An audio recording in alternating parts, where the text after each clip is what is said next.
Okay, I'd like to welcome Justine Henin, who is the three-time year-end WTA #1 player in the world, seven-time Grand Slam champion, known for her unique style, just so much variety, so much beauty, a great one-handed backhand, and a lot of intensity as a competitor. So welcome, Justine. Thank you for talking to me. My pleasure. It's very good to see you. Good to see you too. I hope you're doing well. I just, I want to start from the beginning and ask you, when did you start playing, and who started your game really at that point? Yeah, I started playing tennis when I was 5. I always remind that I had the chance to grow up with 2 older brothers, and it has been really important in my education and in my life, because they are 7 and 9 years older than I am, and really they were my idols.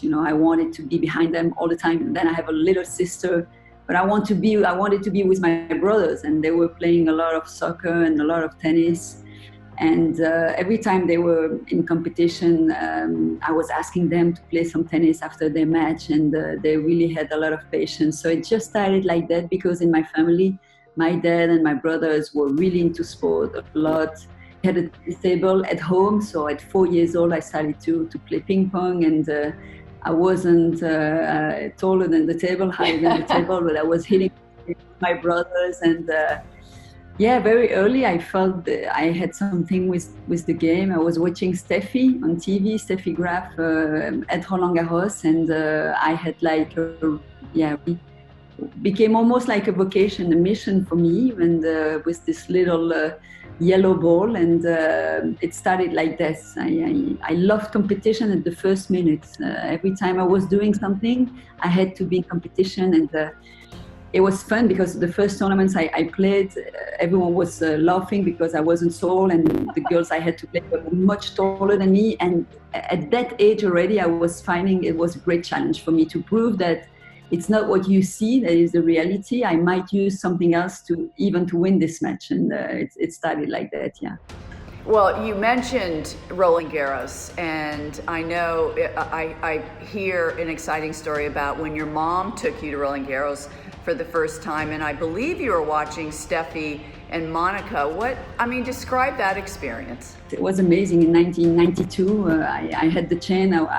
I was 10 years old, and I had the chance to watch Steffi and Monica, and I was a big fan of Steffi, and she lost 8-6 in the third that year, as everyone knows. But I was watching that match with my mom, and I really, said to her, "Mom, one day I'll be on this court and I will win the tournament." And she looked at me like this, like, yes, darling, like you can dream, and it was an amazing. My mom was a teacher, and school was really important for her. She was a teacher in French and history, and she was reading a lot. She was doing a lot of theater with her students, and so school was really important. And she was behind me in my dream, for sure. She was behind me. She was driving me everywhere to practice, to play matches. She was behind me, but she was scared that I would never make it. We all know, and that you can dream of it. It's not because only you dream that you're going to make it. But she felt my passion, and but she didn't believe for sure that I could make it one day. So when I won my first Roland Garros,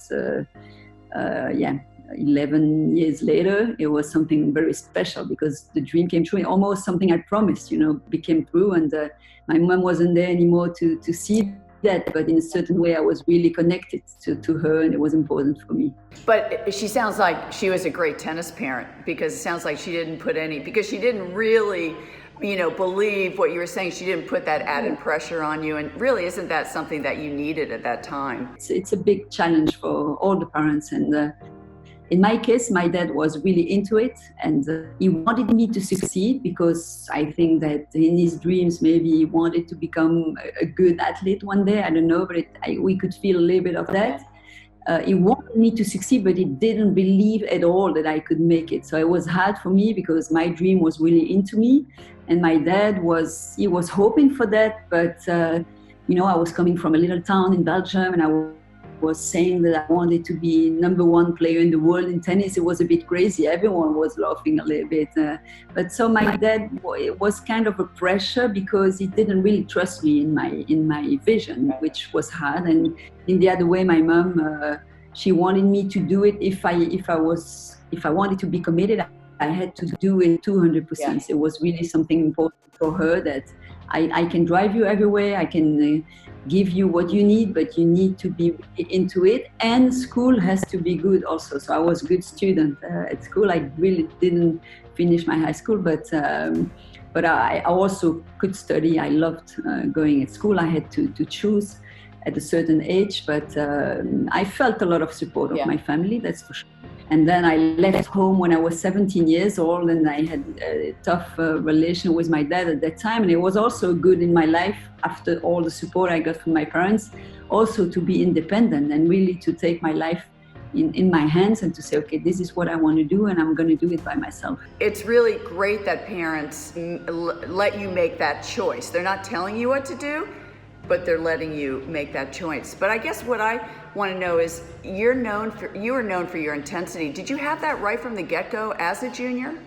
Apparently, when I was born, I didn't cry. I was just with my big eyes, watching, observing everything, and I've always been paying a lot of attention to everything. So I was very curious of everything and very intense. So in everything I did when I was a child, I had to do it 200%. So it was the way, it's in my nature. If I do something, it has to be intense, it has to be 200%.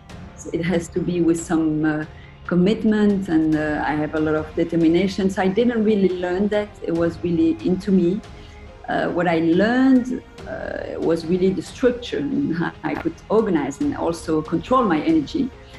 This is something I learned a lot with when I met Carlos Rodriguez, who has been my coach for 15 years.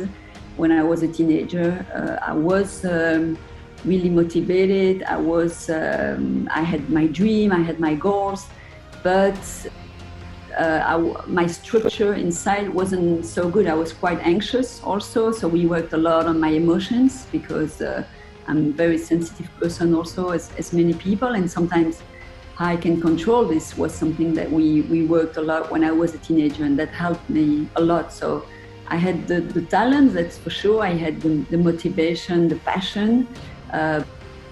But when you want to go further, you need something more, and how you can structure yourself, the maturity you can learn. It's been a few tough years. When my mom passed away, I was 12. And during 2 years, from 12 to 14, I was a little bit in between. Am I going to keep playing tennis? Of course, my motivation was down a little bit. And then I met Carlos, and he really reconnected me to my dream of that little girl. And in my way, I didn't meet a lot of people that really trust my ambitions. And when I met Carlos, he said, I believe that you have the potential to become a champion and maybe the best player in the world.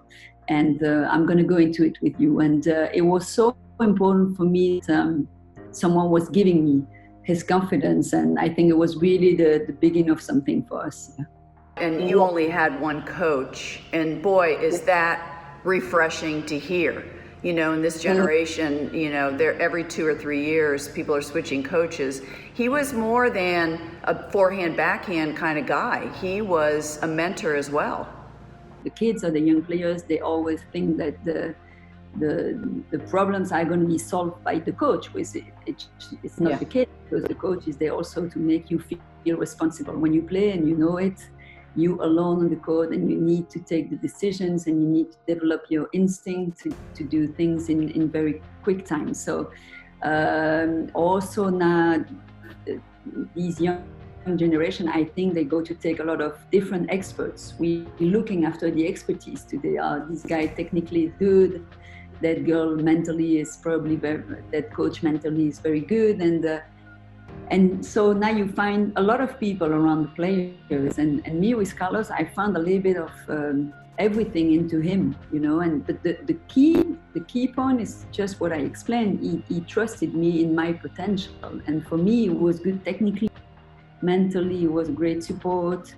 he really tried to find a good person physically. I went to work with Pat Echeverry, and Carlos was always thinking to find the best person for me, but he was open, he was curious, he was listening to the others, and he was questioning himself a lot. So it became a human adventure between the two of us, because just that feeling that there is no question of money between the two of us. He knows he can tell me everything he wants, because now sometimes some coaches don't want to say some things because am I going to be fired or not? And with Carlos, it was just free. It was natural, it was honest, and it was just about we're going to take our chances to reach our goals. And we looked in the same direction. And for me today, to adjust myself, to adapt myself to the needs of the players after the experience I had is very difficult, because sometimes I want to tell the players, what's the most important thing is the conviction that what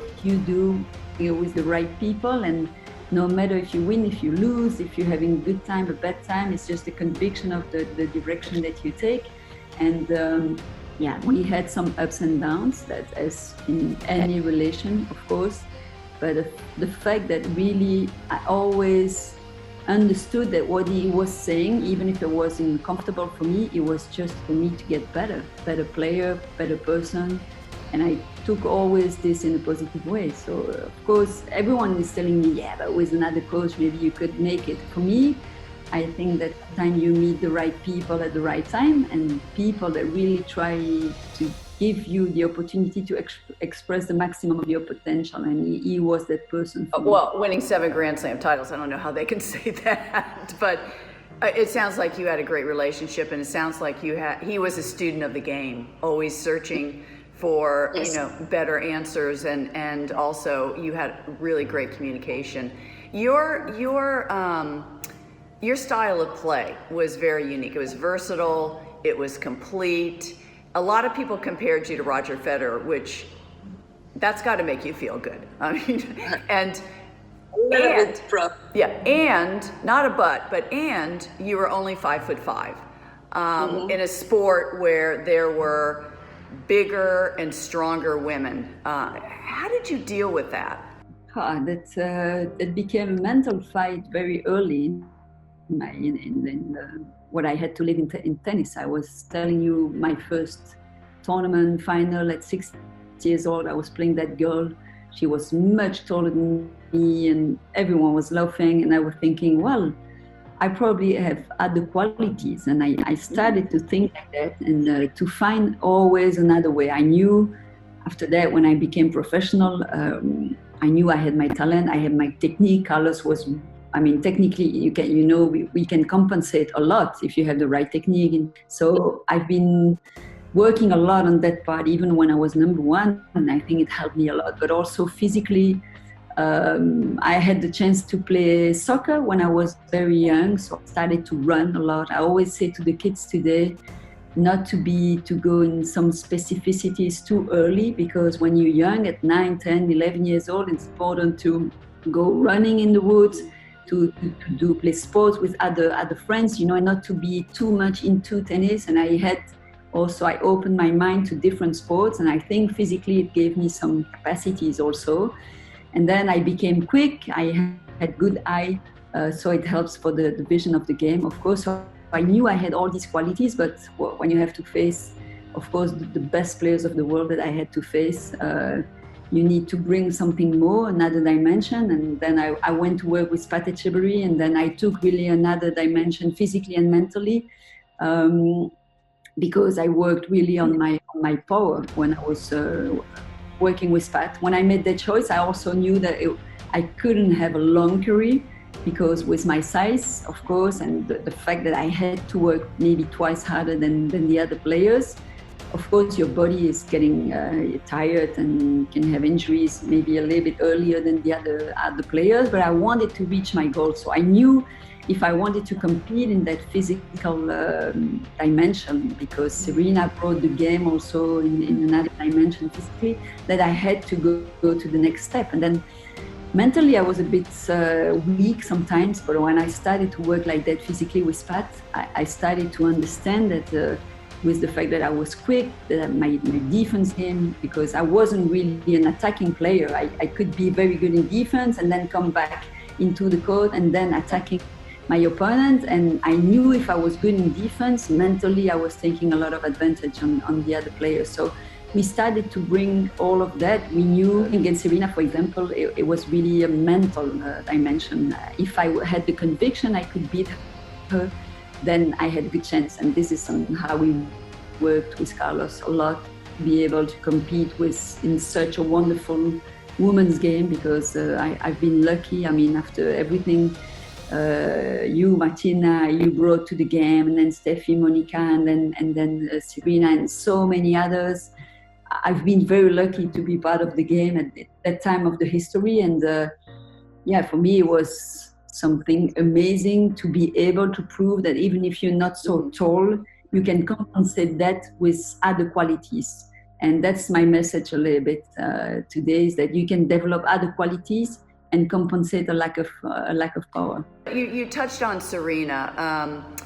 You actually are 6 and 8 with her, and you were, I think, her toughest competitor in those few years. Mm-hmm. What was it like playing against her? Was the power intimidating, her power? Not really. It wasn't only her power. It's she is really charismatic, and everyone speaks on that. But I mean, the energy she shows on the court. I was always laughing when I look back, and when I had to play Serena, and Venus was coming with Serena until the entrance of the court, and you didn't have the impression to play only one of the Williams sisters, but the two of them, and it was really harder. And this is part of the game, physically, but most importantly mentally. She has been the toughest player I had to play against. My biggest memory against her is when I came back on the tour in 2010, second tournament. I played the Australian Open final against her, and I lead 1-0 in the third set, and I'm 15-40 on her serve, and she served 4 aces at 200. And she is the only one to be able to do that. And I love that, that mix of humility she has in a certain way, because Serena can play really bad, but still be there and compete, because she doesn't want to lose. So she has this humility, but she has this competitor, of course, side. And I like that, and I admire that a lot, because she really can be in a really bad day, and still she wants to prove that she can find. And this is a key, because Carlos always told me it's not important that you are with 100% of your capacities, but the most important thing is that you can express maybe the 100% of your 50% of your capacity. So don't feel great, and it's most of the time the case. Most of the time you don't play your best tennis. And I think that makes the difference between the champions that you have beat and others, is even if we don't feel at our best level, we still have this competitive side inside of us. And Serena at that game, I think she is maybe the best of us, because I think so many matches she wasn't at her best level, but still she's Serena. She wants to prove it, and for that I admire her a lot. But I'm going to go on to another rivalry that you had with your countrywoman, Kim Clijsters. It's amazing you guys came from the same country, small country, and you were still at the top of the rankings around the same time. And one was from the north, one was from the south. You're very different personality-wise, as well as style-wise. You actually your record is 12-13 against her, but you are 3-0 in Grand Slam finals. I always sense that there was some underlying competitive feelings when you played. Can you talk about that? Well, it's Kim and I, it's a long story. The first time we had to play each other, she was 8, I was 9. And then we had in the competition for juniors a lot. And you're right, our personalities are just extremes. And the story was perfect for Belgium. She was from the north, she's from the north, I'm from the south, and for the press and everything, it was just an amazing story. And then we had the same sponsors, and then we arrived on the tour almost at the same time. She started to have her first results a little bit before me. And there was a lot of concurrence between the two of us. But today I really can say that I would never had this career without Kim at the same time. Right. I mean, it was, and it can be healthy and really positive. I really feel it this way. And it was crazy for Belgium, and we didn't even realize that at that time.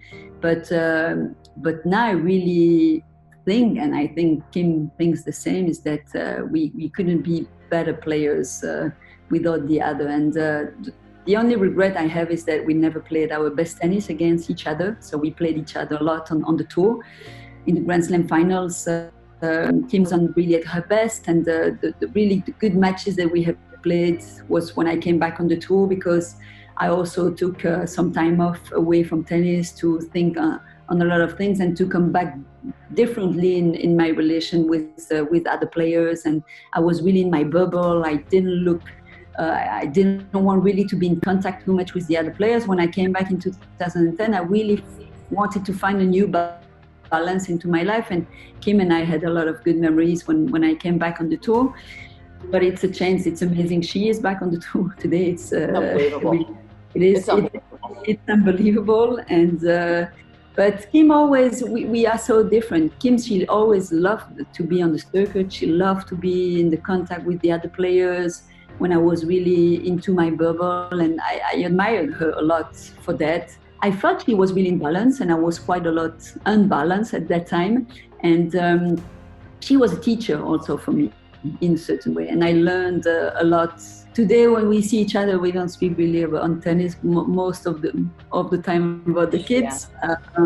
It's a nice story, that's for sure, and it's going to stay with me for a long time. Very much like, I think, my rivalry with Martina. The contrast makes it a more interesting rivalry, and that I was always very excited to watch you two play.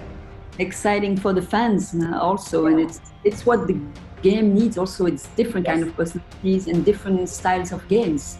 And Kim was that kind of opponent. When physically she was into it, the rhythm she was giving to the match was just something really tough. For me, it was really tough.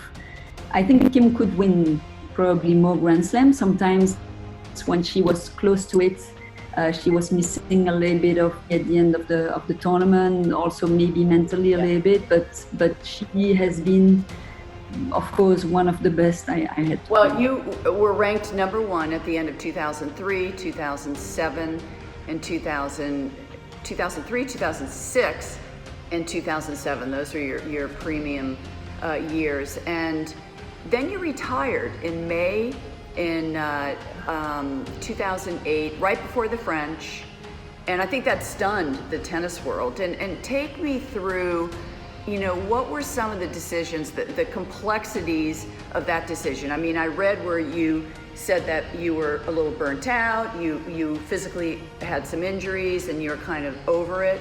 But what were some of the issues that made you decide that? I was just, I think, emotionally exhausted at the time. My decision I took when I look back, usually I took really big decisions in my life in a very short period of time. And when I took that decision, I was at the airport in Berlin. I lost first round against Safina. I was still #1, and it was right before the French Open, and it was right before the Olympic Games. So. But for me, I was at the airport, and Carlos was in my side, and then he said, if it's too much at the moment, what we did was amazing. If it's too much, and I said, I want to stop. And I thought it was for my whole life, and the story will show us that I came back on the tour a little bit later. But at that time, my feeling was just, I want to live normally, and I want to, also fix things of my life in my personal life, and we can understand that, because my life in a certain way has been hard, as many people have difficult life, but I wanted to reconnect with my family, because I didn't see my family for a few years, and it was tough for me.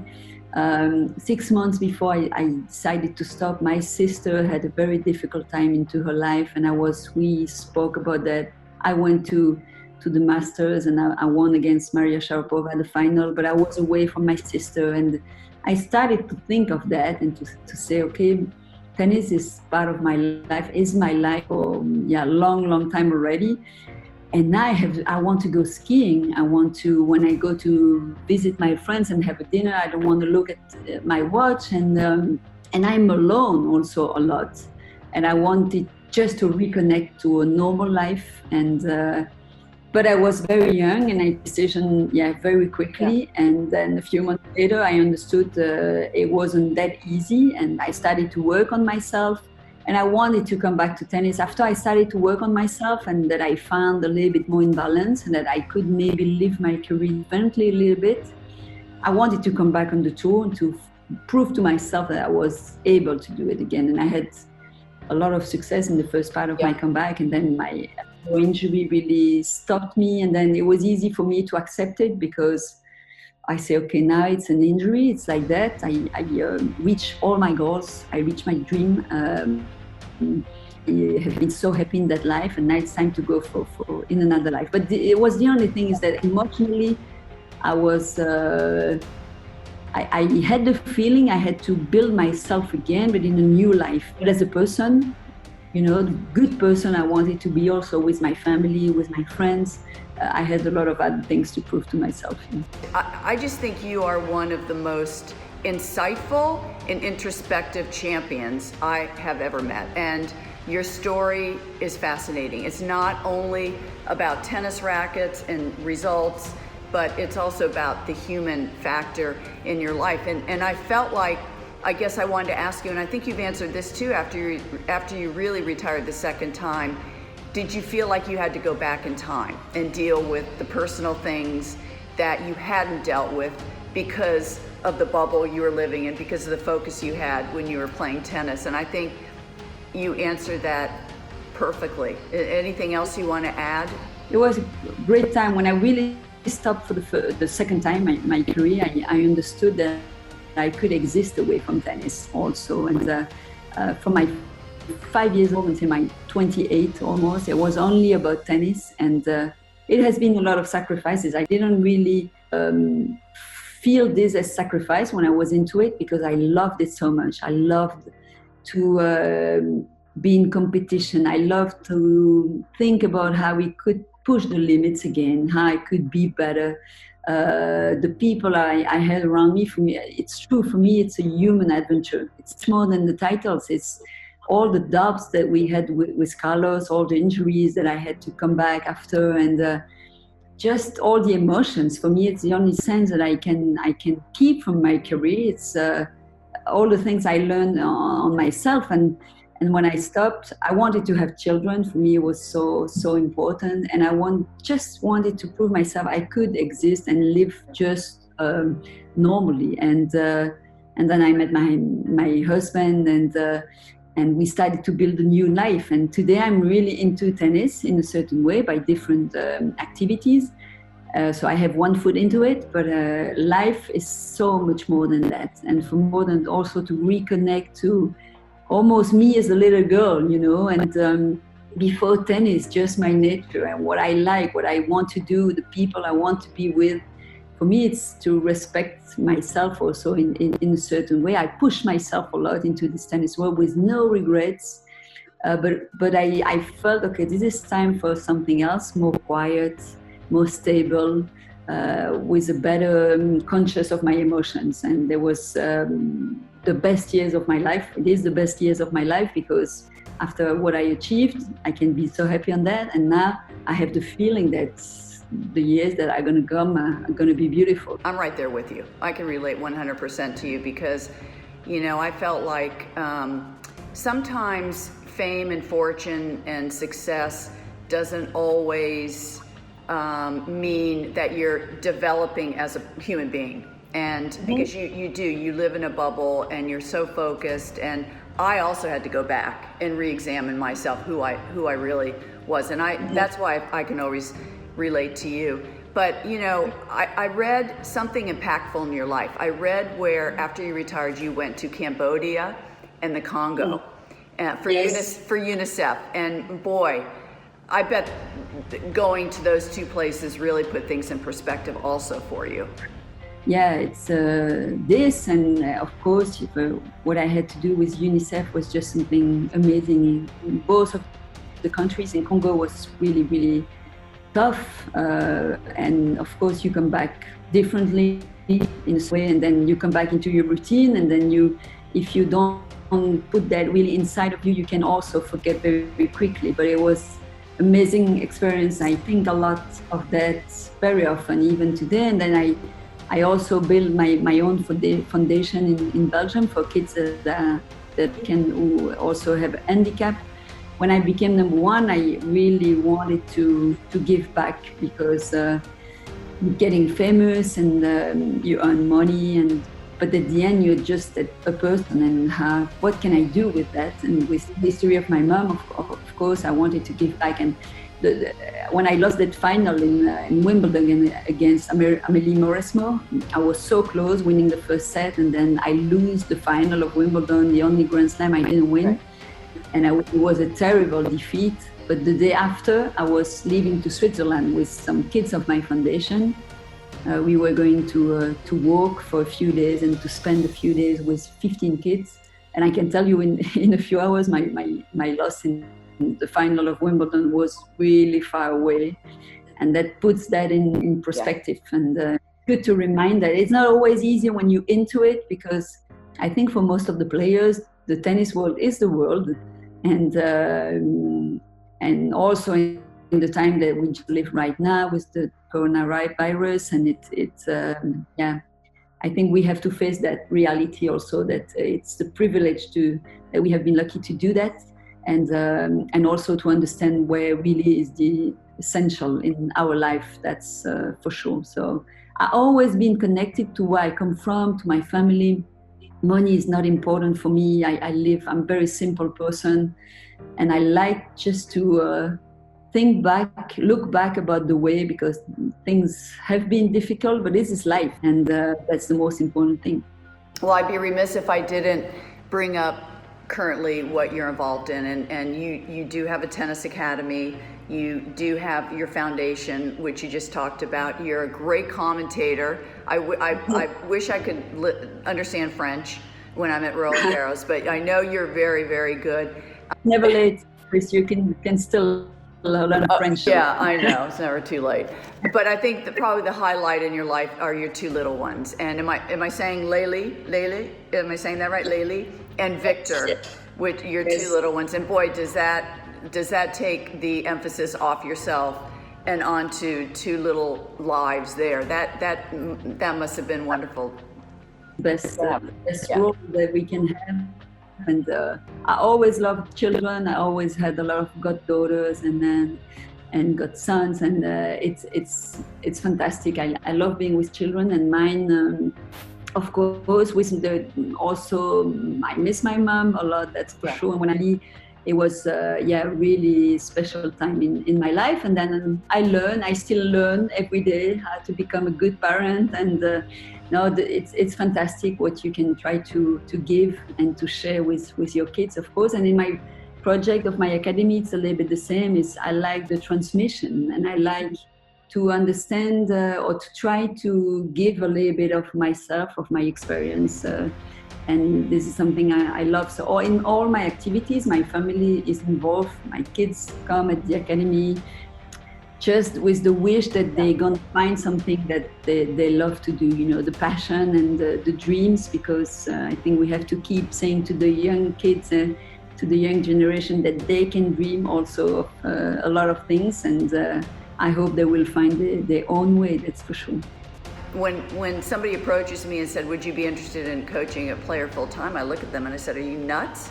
Coaching is always a possibility, but as you say, you need to be committed. Did that for Svitolina and Yastremska a little bit, but it's not for 10 or 12 weeks that you're going to really add some value and bring something to the project. You need to understand the person. You need to be there.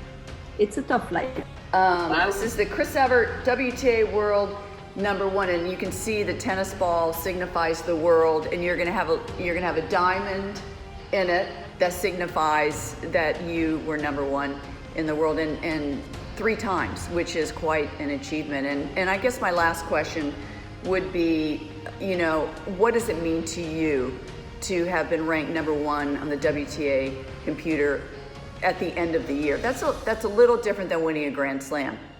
It's of course because it's the result of your consistency also, and it was a big fight sometimes in Madrid at the championships at the end of the year to fight for that, and well, it's an honor for me. Is when I look back and I think I've been part of with these big names, part of the history of the game. Is just a privilege. I just think of that little girl I grew up in an apartment, and I was imagining myself, you know, being in the center court of Roland Garros and maybe become #1 one day, and then it happened for a few times at the end of the year. So it's almost much more than what I could dream of, and it's just I really have my feet on the ground, but it's an honor, it's a privilege. It's we need inspiration. I've been inspired by a lot of players in the past, and I hope that we can still inspire. I just feel grateful I could be part of it. So trophy is very nice, yes. Thank you so much for being so open and honest